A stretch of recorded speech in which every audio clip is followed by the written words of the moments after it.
लाहौर की अदालत ख़ुताबी सां बदफ़ेली के इल्ज़ाम हेठ गिरफ़्तार मुफ्ती अजीज़ रहमान के 4 ॾींहनि जे जिस्मानी रिमांड से पुलिस हवाले करे छॾियो।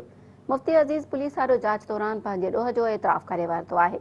पुलिस तरफ़ां मदरसे जे शागिर्द साबिर शाह सां बदफ़ेली जे इल्ज़ाम हेठ गिरफ़्तार मुफ्ती अजीज़ रहमान ऐं संदसि 3 पुटनि खे लाहौर की अदालत में पेश कयो।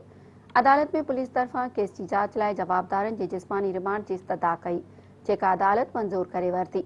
हुन मुफ्ती अजीज़ पंहिंजे एतराफ़ी बयान में चयो आहे त ख़ुताबी साबिर शाह के पास करण जो आसरो ॾेई पंहिंजे हवस जो निशानो बणायो। वायरल थियल वीडियो मुंहिंजी ई आहे। वीडियो जे वायरल थियण खां पोइ ख़ौफ़ ऐं परेशानी जो शिकार थी वियो हुअसि। मुफ्ती अजीज़ चयो त केस दाख़िल थियण बाद गिरफ़्तारी खां बचण लाइ टाउनशिप, फैसलाबाद ऐं शेखुपुरा में शागिर्दनि वटि रहियसि। मुंहिंजी ऐं संदसि पुटनि जी फ़ोन लोकेशन ट्रेस थींदी रही। हुन वधीक चयो त मदरसो छॾणु नथे चाहियो। वीडियो साबिर शाह लिकी ठाही। मुंहिंजे पुटनि ॻाल्हि कंहिंसां न करण लाइ साबिर खे धमकायो। पंहिंजे कयल अमल ते शर्मिंदो आहियां, भटकी वियो हुअसि।